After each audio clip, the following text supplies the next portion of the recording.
Well, Axiom Verge 2 is the follow-up to the original Axiom Verge from Thomas Happ, a now classic Metroidvania from 2015, and the sequel switches things up in pretty dramatic fashion, expanding the Axiom Verge universe in major ways. So the game was recently shadow dropped during a Nintendo Indie Showcase in August 2021, and fans of the original were sent into a frenzy, having waited 6 years for that sequel. Axiom Verge was set in a dark world, and primarily you'd navigate and explore with the Axiom Disruptor. So this was a gun that doubled up as a hacking device, allowing you to open up new parts of the world, and this time round the Disruptor is nowhere to be seen.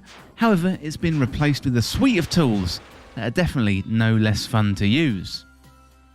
One thing that struck me when I first started playing was the look and feel of the game. So this one is much brighter and more vibrant than the first Axiom Verge, mainly thanks to the snow and ice setting that you start out with. The pixel art is beautiful as always, and it's hard to imagine one person alone creating this whole game.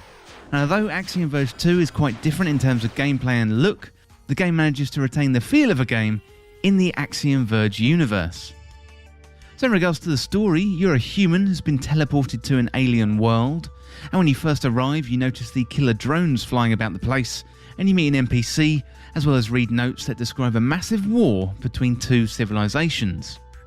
And the game opens up with a story of a big company in control of key computing technology, which grows beyond control, and their leader unfortunately dies and the company falls into disarray. Well, trouble starts brewing in a remote Antarctic location, and you set off to investigate, and you are Idra Chowdhury, a billionaire CEO trying to locate her daughter. And when you get to Antarctica, you get thrown through a portal, and then the adventure begins. So this is where the fun starts as you explore the snow-covered location filled with killer robots. And when you land, you don't have much, but you'll spend the first few hours picking up some useful tools, including a pickaxe, a boomerang, and a hacking device, plus the ability to use a little droid. And inspired by Super Metroid, there's plenty of secrets to find with hidden areas. So rather than roll into a little ball like Samus would, we've got our droid, which is a nice way of dealing with a similar problem.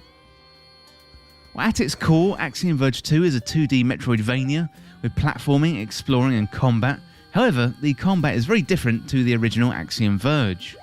That one was very focused on gunplay, but Axiom Verge is definitely more focused on melee weapons. So the first thing you pick up is a pickaxe, and then shortly after that you get a boomerang. There's something about the 2D gameplay and the boomerang reminded me of the Goonies on the NES, and maybe The Legend of Zelda: A Link to the Past is another comparison, but it definitely is a big change from the first game, and a welcome one. So it is pretty risky if you think about it. Imagine Link turning up in A Legend of Zelda with a gun.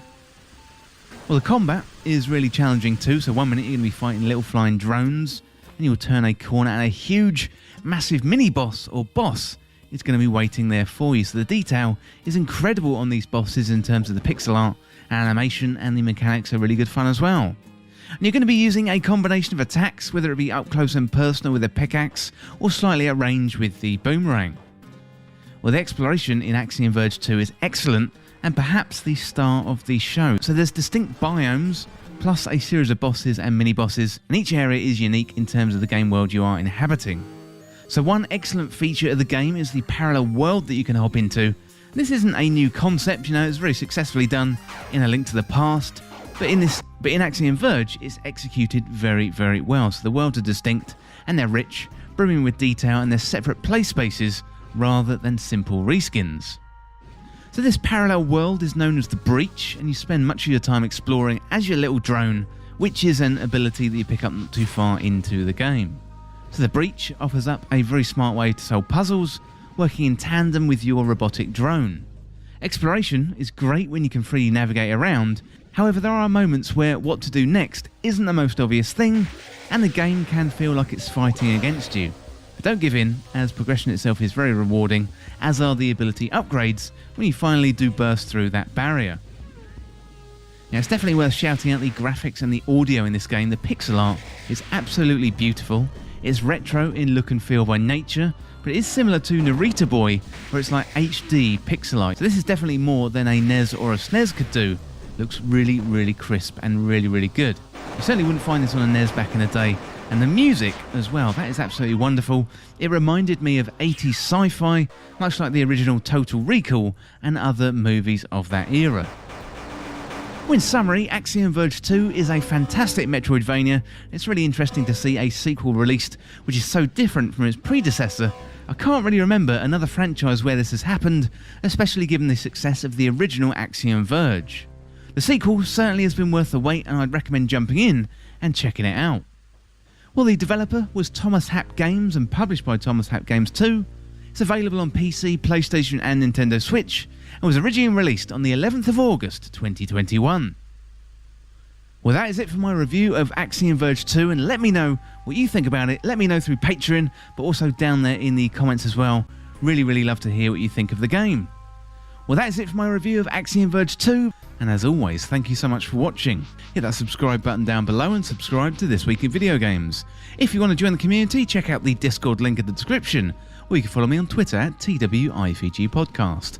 If you enjoyed this video, found it useful, liking and sharing the video would really help me out. Otherwise, check out the other videos on the channel. Thanks again. I'll see you soon.